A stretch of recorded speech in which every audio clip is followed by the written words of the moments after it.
Hello everyone and welcome to the first part of this course, the part on philosophy of science.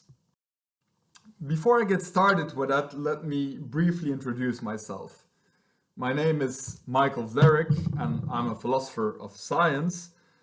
If you want to find more information about my research, my writings, you can find that on my website, and I'll also give you my email address attached.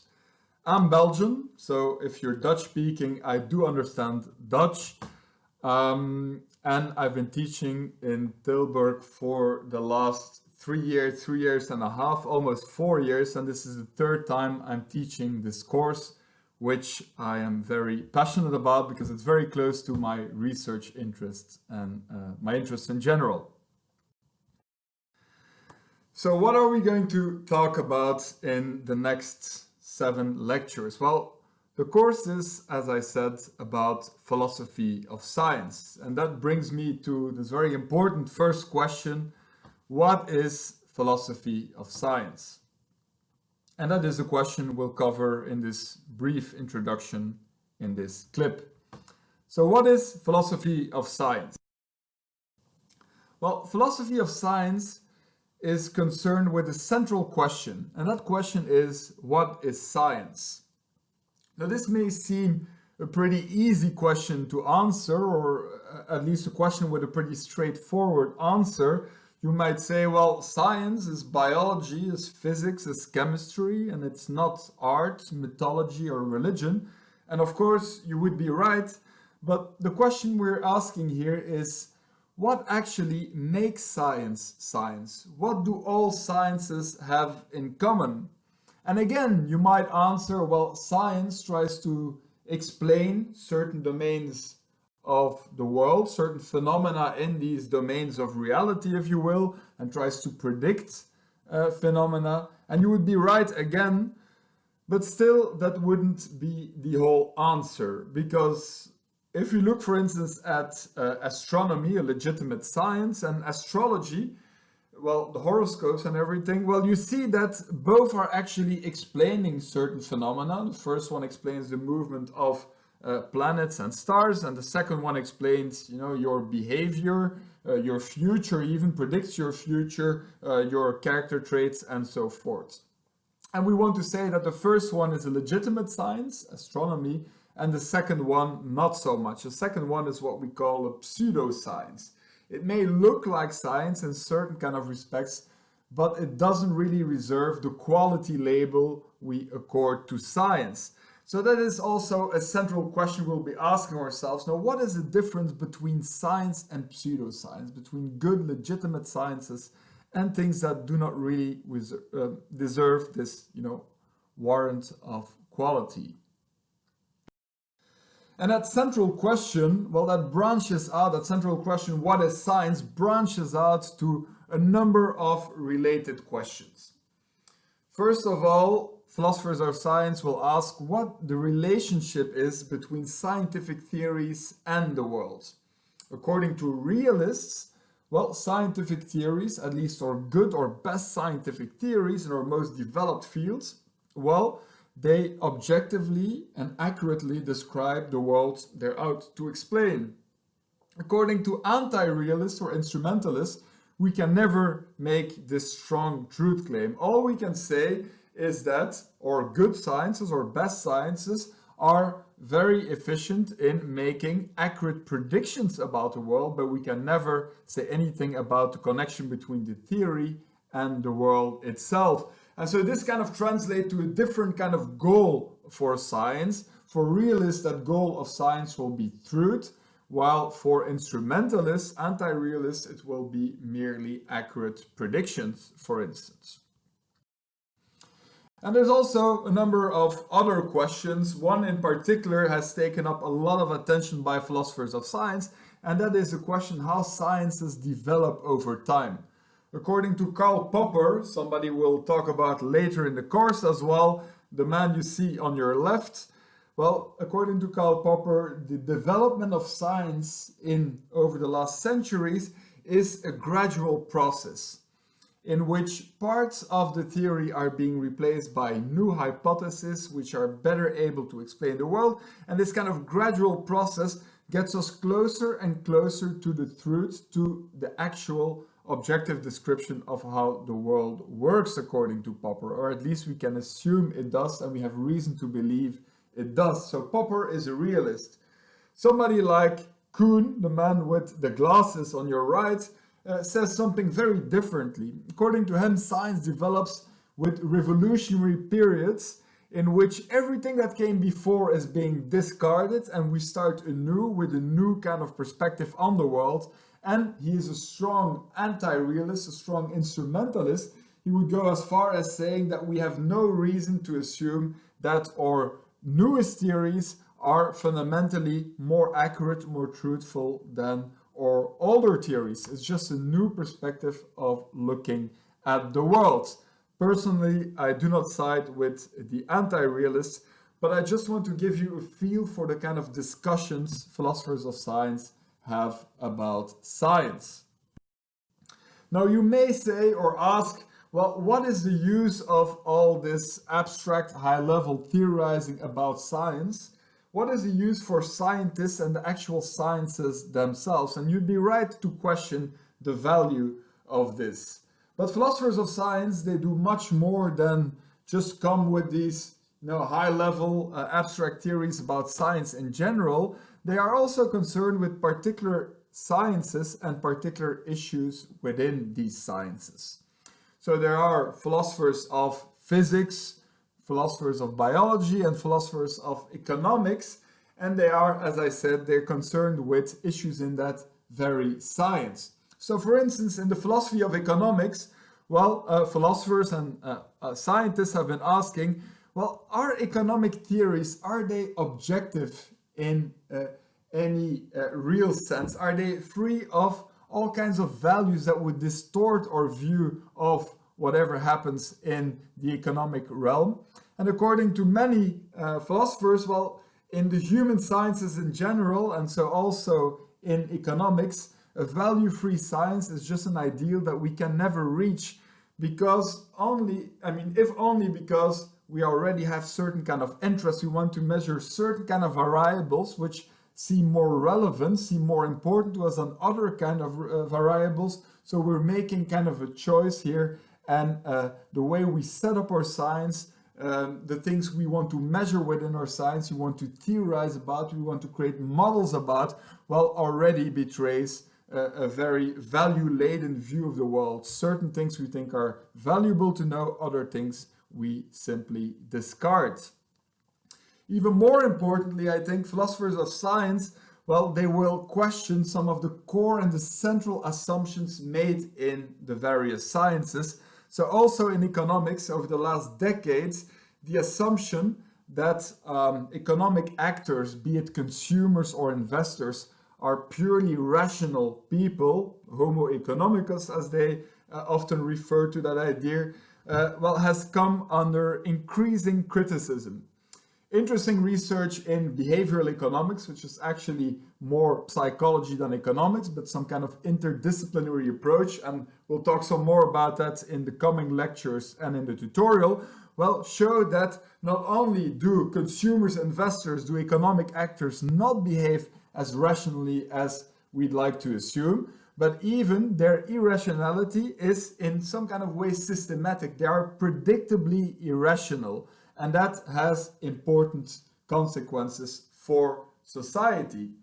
Because in contrast to, for instance, physics or astrophysics, our theories in the human sciences, and especially in economics, have a profound effect on society. Because those theories, they will inform economic policy, so they will shape society to a certain kind of extent.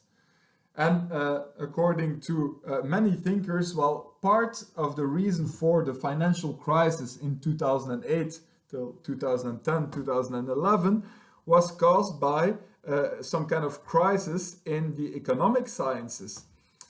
More particularly, they argued that many of those models that were being put in place to estimate the risk of certain financial assets and certain financial products were completely wrong-headed. And so this led bankers to, purchase these products and turn a blind eye to the important risks that were inherent to the whole system. So the financial crisis being at least in part brought about by mistaken models, theories in the science of economics. And so that is the huge importance of a critical view on these assumptions and these models. And that is where philosophers of science, philosophers of economics, and scientists, economists work together. And that brings me to the general question what philosophy is and what the use of philosophy is, what its added value is. Now, when you talk to people and you ask them, what is philosophy? You often get an answer, well, what philosophers do is formulating some obscure sounding theories from a kind of ivory tower, or they have poetical musings about the meaning of life. And truth be told, many philosophers have engaged in these kind of practices, but it is not, I believe, the essence of what philosophy is, or at least not what it should be. What philosophy is in the first place a way of thinking. It's a rational way of thinking that is radically critical and that adopts a broad perspective. Now, what do I mean by that? Well, first of all, a rational way of thinking. Philosophy was born or was developed some 2,500 years ago in the ancient Greek civilization, but actually in places that now belong to modern Turkey. And it was born when some thinkers, for the first time in human history, did not rely on religious stories, mythological stories to explain their world, but actually try to understand and explain their worlds by perceiving the world, so by sense perception and by logical, rational thinking about what they were perceiving. And that is the birth of philosophy, and that is the essence of philosophy. It is a rational way of thinking. And it is also the skill that I would like to teach you in the coming lectures. Secondly, it is radically critical. And in this sense, it kind of differs from science. Rational approaches to the world are, as you obviously know, are inherent to a scientific view of the world as well. And this is no coincidence because science, was born out of philosophy in the 17th, 18th century. The modern sciences emerged from philosophy. The founding father of modern science and of modern physics was Isaac Newton, and he considered himself to be a philosopher of nature. Similarly, in economics, the founding father of economics, Adam Smith, was also a philosopher. So science was born out of philosophy, out of this rational way of thinking. But where science nowadays differs from philosophy and philosophy of science is that philosophy adopts a radically critical perspective. Now, science is also very critical, and we'll talk about scientific methodology and so forth later on in the course, and we'll see that scientists, or at least good scientists, will always try to empirically test their hypotheses and not just accept any hypothesis without rigorous testing. So it's very critical as well, but it's not radically critical, in the sense that it will not question its own basic founding assumptions. For instance, a physicist will not question the ability to use mathematics in order to understand the physical world. He will or she will just assume this to be a perfectly well-suited tool. Philosophers of science will question even these founding assumptions, the fundaments of these different science, and in that sense they are radically critical, radical coming from the Latin word radix, which means root. So they question the roots of any kind of theory. And then finally, philosophy, and it differs in science in this respect as well, adopts a broad perspective. Whereas science has, or the sciences have, a very delimited kind of domain, they apply their thinking to. For instance, economics is concerned with the distribution of scarce goods in a society. Well, philosophy is able to look over the boundaries of different sciences and therefore adopt a more broad perspective on certain kind of issues. For instance, in my own research, I often use insights from economics, but also the social sciences, also psychology, anthropology, to think about certain kind of societal issues.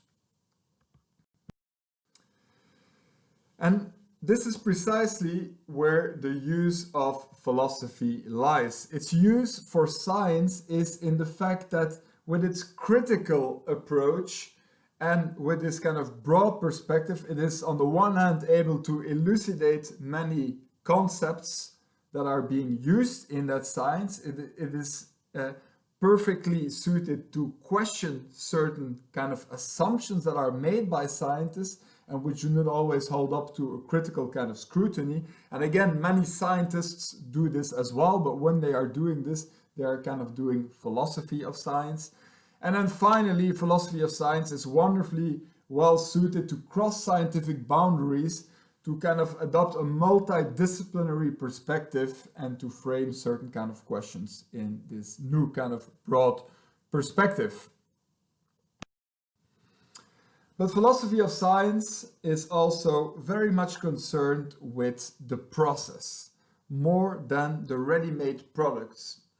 Now, when you have a scientific education, lots of the attention is on the theories themselves. We learn in high school about Newton's physics, perhaps even Einstein's. We learn about Darwin's evolutionary theory. And this is, of course, very important because these are our best theories about the world, and we should know these theories. But all too often, we don't hear anything about how those theories came to be, how they were developed. And in philosophy of science, we'll have a lot of attention for the process. So we won't focus as much on the theories themselves, but we'll focus on the way these theories got to be. Not so much on what is actually presented to us on a plate, but what happened in the kitchen beforehand. And this, I believe, is incredibly important for any aspiring scientists and for you as aspiring economists and perhaps statisticians to know how all of these theories, all of these scientific products are being developed, have been developed, and what kind of thinking actually science consists of. And the way we'll approach this first part of the course is precisely by focusing on thinking. Now, a typical course in philosophy of science, gives you a kind of historical overview of the last 100, 150 years, where you get a number of philosophers, and we've already seen Popper and Kuhn, those are two major ones, but a bunch of philosophers and what they have to say about science. Now, this is interesting, but this remains pretty high level and abstract.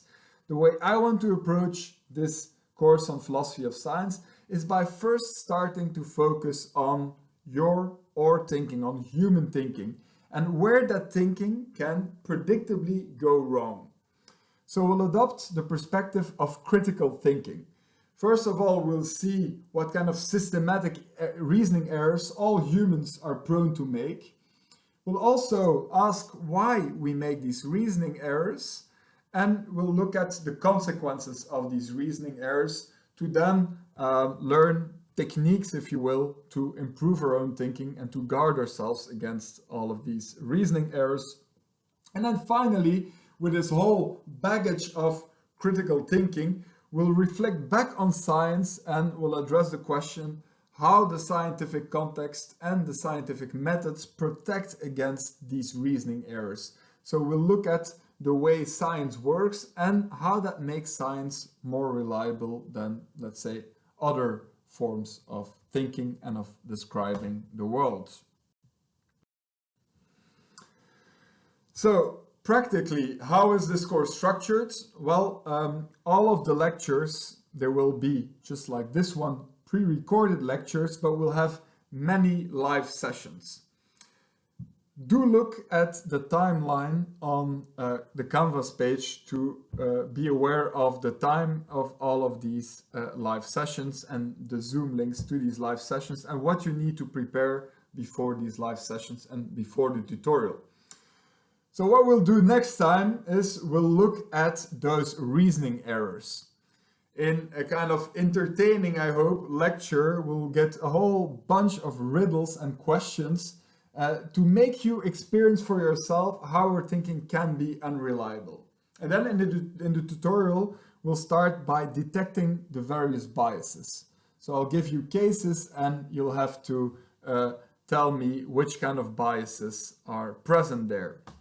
Then we'll talk about the evolutionary origin of our reasoning errors, of irrationality, and what those domains of irrationality are, what the consequences of these reasonings are in lecture number 4. Then, as I said, we'll look at how we can protect our thinking against irrationality, and we'll say something about the importance of rationality. And then finally, we'll connect all of that back to science, scientific methods, scientific context, and we'll talk some about that, and we'll talk about the infamous demarcation criterion, the criterion to distinguish between science and non-science or pseudoscience. And then I've also scheduled an extra lecture, which will be a live Zoom session again, to prepare you for the exam which will be in those Corona times, exceptionally take-home exam. All right, some more practical information, but you can find all of this in the course guide, which is pretty complete. But so the assessment for part 1 and actually also for part 2 of the course, but I'll let the lecturers for part 2 explain that to you. Also, the assessment for part 1 consists of a midterm exam on the one hand, a take-home exam, as I pointed out, and an assignment. An assignment you'll get in a few weeks and you'll have to submit, I think, somewhere in the beginning of October. But all of that information, again, you'll find in the timeline. And so the course obviously consists of 2 parts, so both parts count for 50%. In order to pass the whole course, you need a 6 and at least a 5 for each individual part. Important notice for repeaters, people who took the course last year. If you fail the course in general, that's why you're retaking it, but you pass either part 1 or part 2, you can carry over your mark for that part. So please send me an email as soon as possible and before the end of week 2 to say you would want to carry over the mark for either part 1 or part 2. And then that way you don't have to follow that part again. And then the last word about the course materials we're working with. You don't have to buy any textbook. Everything will be provided on Canvas. So what will I post on Canvas? Well, first of all, the recordings of the lectures like this one. I'll also get you all of the PowerPoints, both of the lectures and also the tutorial. All of that will be posted on Canvas. But what I'll also provide you with are transcripts of all of the lectures except this short introductory lecture. But so from next lecture on, I have typed out everything, all of the content of those lectures, and I will post that as well, not on Blackboard, as you can see, that is the old system, but on Canvas. So you'll get everything you need to pass the course. Do look at the timeline carefully, as I said, because if you're going to postpone studying and looking at any of these clips and looking at the text and the transcripts and so forth just before the exam, I fear you might be in trouble because it's quite a bit to digest. So do look at the timeline and we'll see each other very soon in a live session. Thank you so much for your attention, and I hope you will enjoy this course and it will bring something of value to you. Thanks.